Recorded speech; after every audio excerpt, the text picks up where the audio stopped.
This was the 300th time she celebrated her father's 52nd birthday. Every night she would prepare the same cake. She would wait for her father to blow out the candles in one breath, say the same line, give the same gift, and then suggest the same idea. Just like yesterday, her father and brother would respond in perfect sync. Then the whole family would sit down like they were following a well-rehearsed script, watching that same movie for the 300th time. Her father was so sleepy he could barely keep his eyes open, and her brother could recite the lines backwards. But Lucy? She was completely absorbed, as if seeing it for the very first time, still startled by the same scenes. Because for Lucy, this really was the first time. It was actually that sunny weekend last year that marked her father Marlon's real 52nd birthday. They played cheerful music and went to the countryside to pick pineapples for the birthday boy, a long-standing family tradition. But a runaway cow changed everything. Her father broke several ribs, and Lucy suffered a severe head injury. Ever since, whenever she falls asleep, her memory resets. Her life is stuck repeating that same day over and over again. Mwah, happy birthday. Because they couldn't bear to tell Lucy the cruel truth, her father and brother would wait until she went upstairs to sleep, then race against time to throw away the leftover cake, rewrap the birthday gift, prepare a copy of last year's Sunday newspaper, and get the essential pineapple ready. Even the exact amount of shower gel had to be measured out with a dropper. Then they would restore every detail Lucy had worked so hard on throughout the day. Day after day, her father and brother carefully protect Lucy's world. Lucy never suspected a thing. Even the cafe owner was used to her coming in and ordering the exact same breakfast every morning. Lucy's life might have continued this way forever, but then Henry appeared and changed everything. Drawn by a strange glint of light, he looked up to see a girl carefully cutting her waffles into cubes, stacking them into a tower, and pouring in hot chocolate. A steaming little volcano came to life, and when the girl smiled proudly at it, Henry couldn't help but smile too. Are you staring at me or her? Because you're starting to freak me out. Settle down and eat your pancakes, huh? Henry had long forgotten what it felt like to be charmed. He worked as an aquarium caretaker, a simple life. But to every woman he met, Henry was unforgettable. I met this guy. But he was so sweet. It's just a little vacation romance. Well, we got a little drunk. With his charm, he could win over any girl in 10 minutes, any type, from any place. Sometimes not just girls. But just when things got serious, Henry would always vanish. Got it, moving out! Each excuse was different, and without exception, every single one tried to hold him back. It all stemmed from Henry's first love in college. You know, it ended kind of weird, though. He doesn't believe in phones. Henry Roth. Henry Roth. Entering the priesthood. Gay. Married. Gay Roth. Harry. Her shocking betrayal left his heart shattered, and shattered his faith in love altogether. Since then, he'd been sailing solo from island to island, touching hearts but never staying. His co-worker Alexa felt sorry for him and decided to help him find a second chance. You realize I'm not into guys. Henry never saw a woman twice, but the next day something pulled him back to that cafe, like fate guiding his feet. And there she was. He sat across from her, nervously trying to get her attention. Lucy ordered her usual, waffles and hot cocoa. She tried to build a waffle house, but just couldn't get the door to work. Henry had a sudden idea and reached for a nearby toothpick. It's kind of a hinge. Fresh eye never hurts. I'm Lucy. Yes, I'm Henry Roth. Nice to meet you. Just as he turned back, Lucy surprised him by inviting him to join her for breakfast. They sat together, unexpectedly comfortable. Lucy said Henry smelled familiar, like fish. He quickly apologized, explaining it came from his job. Most people hated the smell, but Lucy was different. She loved it. To her, that scent meant her father and brother had returned home safely from the sea. She'd grown up surrounded by fishermen, so the smell of fish meant safety and love. And as it happened, Henry was an aquarium keeper, and they hit it off right away, chatting happily until noon before reluctantly leaving the restaurant. But Lucy had to rush home. It was her dad's birthday, and the family had a tradition of picking pineapples. Before leaving, she invited Henry to have breakfast with her again the next day. Without hesitation, Henry said yes. He hadn't felt this happy in a long time, and neither had Lucy. She even started dancing out of pure joy. Just as a truck started up behind her, she noticed Henry on the other side, dancing too. They locked eyes, awkward, sweet, unforgettable. Even while playing golf, Henry couldn't get Lucy off his mind. He saw Lucy dressed in a swimsuit, waiting for him by the sea. He wanted a romantic rendezvous by the sea. Henry was completely lost in the moment, only to snap back to reality and realize he had just been hit in the forehead by a rebounding golf ball. It was all a daydream he had while unconscious. He couldn't fall in love with anyone, and he absolutely couldn't go back to that cafe. To drown his frustration, he went to a bar that very night. The woman was intensely interested in him, almost as if she wanted to eat him alive. Even though she was drinking juice, she claimed to be completely drunk. What are you thinking? Actually, I'm not drunk at all, Noreen, and neither are you, because there's no alcohol in these drinks. Sadly, I've used this technique many times. It helps lovely tourists such as yourself loosen up without impairing your ability to stay awake all night and have guilt-free, vigorous sex with me. Wow.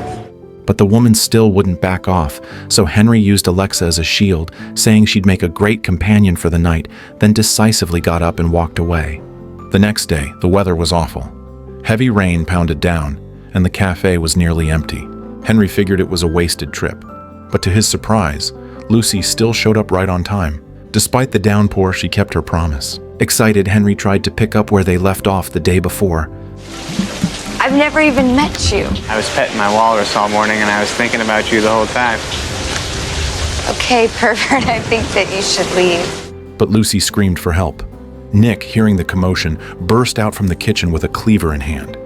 Henry had no idea what was going on. Thankfully, cafe owner Sue pulled him aside and told him everything about Lucy's accident a year ago. Henry was stunned. It sounded just like one of the many excuses he'd used to break up with women. But this was real. Lucy and Henry were both trapped in the past. One couldn't remember, and the other couldn't forget. The doctor said there was little hope her memory would ever recover. Ula didn't think that was necessarily a bad thing. Maybe Lucy was actually the perfect girl for Henry. He could spend every day with her, with zero commitment, just like all his past flings. Nothing serious, just fun, no one gets hurt. And when he finally got bored, he could just walk away. Lucy wouldn't even notice. But Henry couldn't do it. He couldn't treat Lucy like all the others. Captain's log, November 7th, nearly midnight. The sea serpent is fully recovered from her mishap and ready to once again brave the open ocean. But just as Henry had decided to leave, his newly repaired sailboat was damaged again by Ula, almost as if it were fate stepping in on purpose.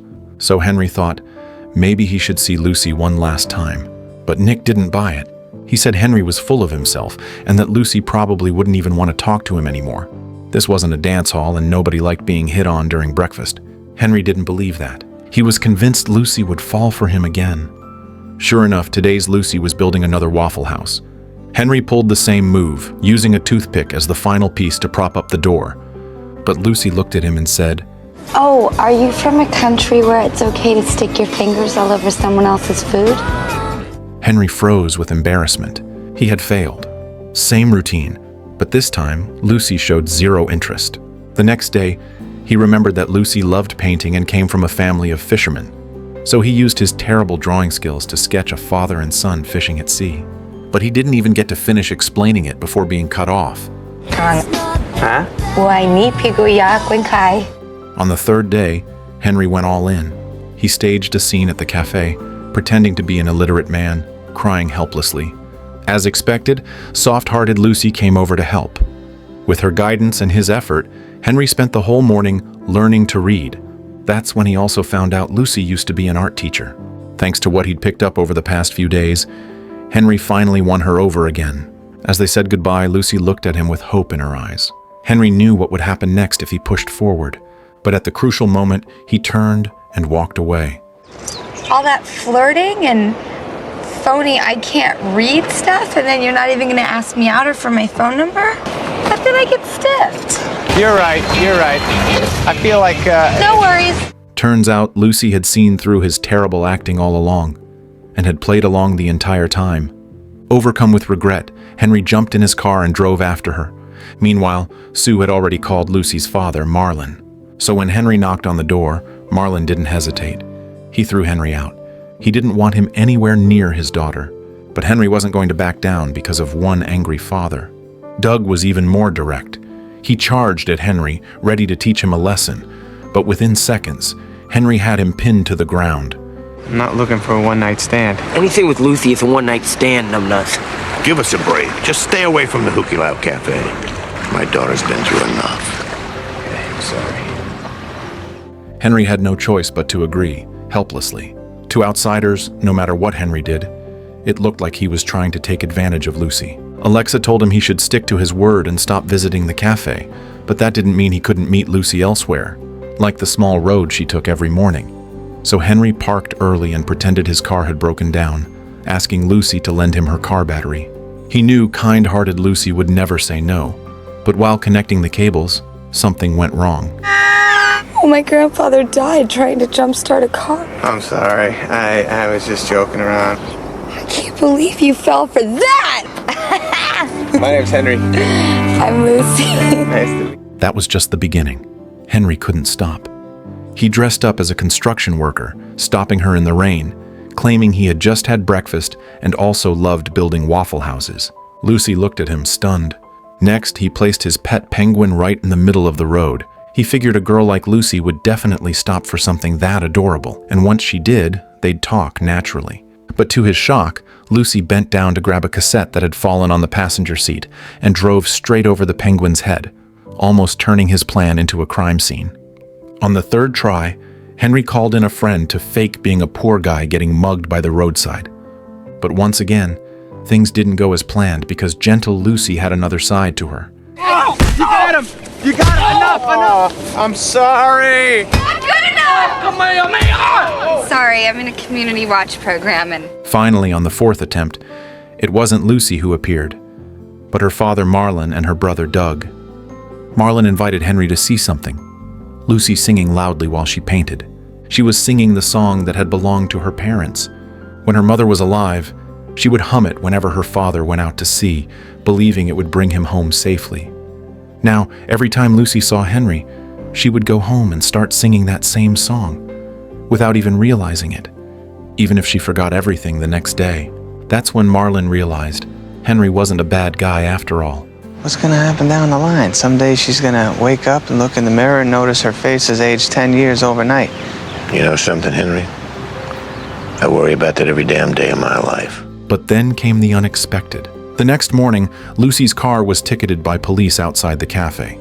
She was completely confused. Her registration wasn't supposed to expire for another 7 months, but the officer insisted it had already expired 5 months ago.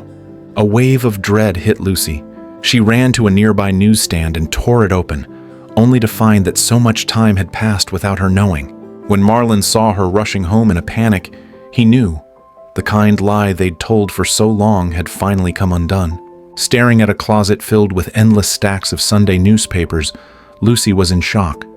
In Hawaii, where the seasons barely changed, she had no way of knowing how much time had slipped through her fingers. She ran to the endless stretch of pier, just like Truman in The Truman Show, when he discovered the truth about his world. She had been living inside a carefully crafted illusion all along. But unlike Truman, who could fight his way out, Lucy was trapped in a timeless, shapeless current, unable to save herself, unable to call for help. The news headlines from last year about her accident and the medical reports all silently revealed an unshakable truth. When she reached back, she could still feel the scar on the back of her head. She had been in a coma for 3 whole months. Waking up at all had been a miracle. Still, Lucy wanted to hear the truth from the doctor himself, but her father gently said, "You have heard it, sweetie, many times."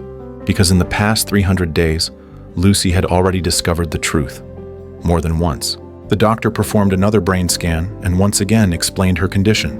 So much time had passed, yet there was no sign of improvement. But at least Lucy was stable. This care home took in patients like Lucy, whose brains had been injured in different ways. The most extreme case was a man named 10-Second Tom. Just like his nickname, Tom had a hunting accident, and ever since, his memory could only last 10 seconds, just a little longer than a goldfish. The events of the day left Lucy completely exhausted, and when she fell asleep, everything about today vanished. I don't want you to strike out tomorrow. So maybe you could talk to me about lilies. Lilies? I'm a sucker for lilies. Thanks for the tip. Good night. Good night. Marlon and Doug, having accepted Henry, invited him to stay for a drink. Henry planned to continue his journey once his sailboat was fixed. But before that, he wanted to help Lucy. She couldn't live like this forever, so he quietly took her medical file. And real love began with that very bouquet of flowers. But Henry could only approach her as a stranger. He gave Lucy her favorite lilies and a videotape. Lucy was overjoyed. Someone out there was in love with her. At the beginning of the tape, a gentle voice told her that she had missed a few things this year, but that it was okay. Scene by scene, it showed her everything she had forgotten, all the way to the cow that caused her accident. She looked at her father, but his silence said it all. Lucy once again touched the scar on the back of her head, and the one who made the tape was Henry. He and Eula reenacted the day Henry first met Lucy at the cafe. Their acting was clumsy, full of awkward charm. But this time, it took only 30 minutes for Lucy to understand everything. As you know, your mother and I were best friends. That's why I promised her that I would always help look after you. Sometimes life isn't very fair.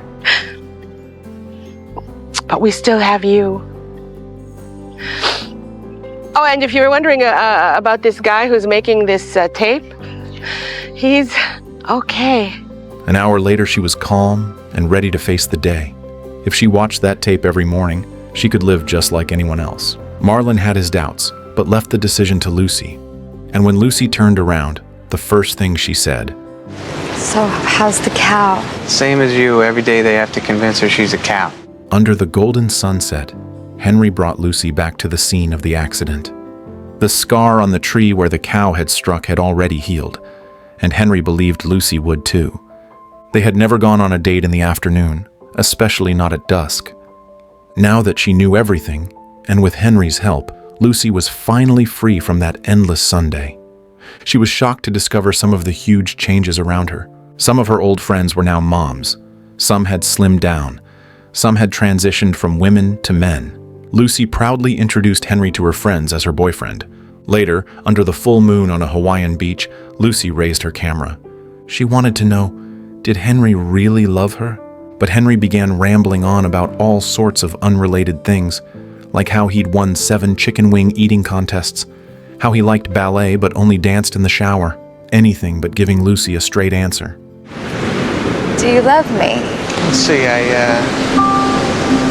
go to this restaurant every morning, and I see you there reading. Probably more than anybody could love another person. So Lucy didn't wait. She stood on her toes and kissed him. Under the Hawaiian night sky, beneath the white lighthouse, over the pineapple fields, and during Alexa's vacation, Henry even wrote a little love song for Lucy. The melody was played on a worn-out wooden guitar, and the lyrics were all about the forgetful girl right in front of him. They made a promise to never forget each other. Marry me. Of course. But when the next morning's sun rose, Lucy screamed again. She had no idea why there was a strange man in her bed, and in a panic, she grabbed everything within reach to protect herself. When her father and brother rushed in, all they saw was a terrified Lucy and Henry knocked out on the floor. It happened so suddenly that the doctor had to come in person. Only then did Lucy calm down enough to agree to watch the videotape. Henry had once said that when his sailboat was fixed, he would continue his journey. But now, he had decided to stay. I think deep down inside, she's starting to remember who I am. No, Henry. That's what you want to believe. Hell, it's what we all want to believe. But it's never going to happen. And Lucy, standing just outside the door, heard every word. So sometime later, after watching the tape, Lucy sought Henry out. Now she writes in a journal every night because watching the video feels like someone else is telling her story. But the diary is like she's telling it to herself. Before he met Lucy, Henry had his own life and his own plans. But now, all he thinks about is how to make her fall in love with him again. Lucy doesn't want Henry to live the same life as her father and brother. But Henry can't just leave after leaving a brief mark on the heart of the one he loves. Why are you doing this? Don't you want to have a career and marriage and children? I asked you to marry me last night. You said yes. And Lucy can't do it either. She can't wake up every day and watch her belly grow without any idea how it happened. She needs to write a whole new diary, one without any trace of Henry. Henry refused. After all, she would forget everything by morning, but Lucy had already written their breakup in her diary. Whether Henry helped or not, she was going to do it. Henry had no other choice. He looked calm on the surface, but his aching heart seemed to make the sky cry with him. Together, they rewrote the journal on her computer, this time with no mention of Henry at all. Tears filled Lucy's eyes, but she didn't stop, tearing out every page that proved Henry had once existed, turning their past love into ash, letting it blow away with the wind. They kissed in the rain, neither one able to say goodbye. Just like they had planned, they returned to their separate lives. Days went by, but the memories of love continued to torment Henry. One day they ran into each other on a street corner. Henry spotted Lucy instantly in the crowd, but she only returned a polite smile. They had become strangers. Eventually, Henry's upgraded sailboat was ready and he planned to finally set sail. If he couldn't forget her, then at least he wouldn't have to see her again. Friends came to send him off, including Lucy's father and brother. Marlon told Henry that 3 weeks ago, Lucy had checked herself into a care home. She didn't want to burden her family anymore. Now, she was doing well, teaching painting to the patients, and still humming that familiar song. Listening to the tape Marlon gave him as a parting gift, Henry broke down in tears. Then something struck him. Marlon had said Lucy only sang that song when she saw him. Henry turned the boat around and sped toward the care home.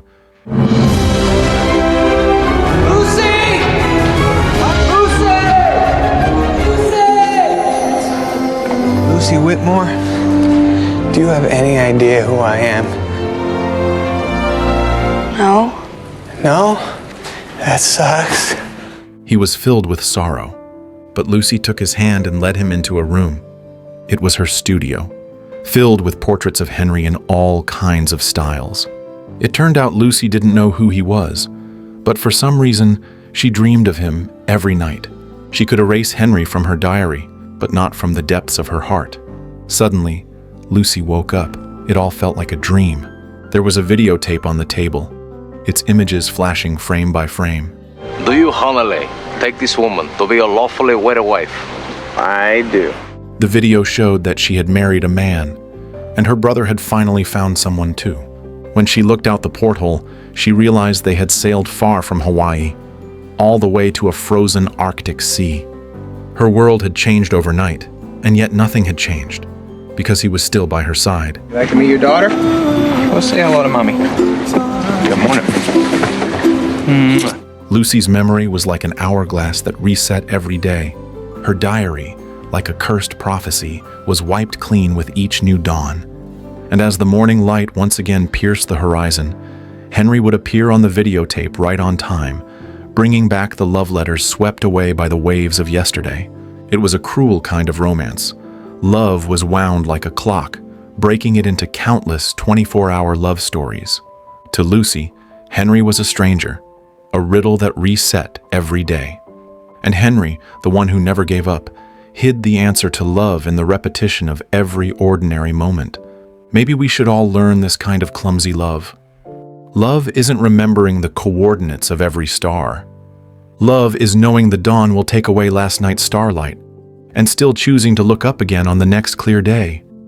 Like how the cafe window always reflects the silhouettes of two people, one drifting through forgetfulness, the other becoming her anchor on solid ground. When morning light once again spills through the window, the script of their first meeting flips to a brand new page. You always ask me, what is love? Love is, I love you, and even if we start over every time, I will never leave.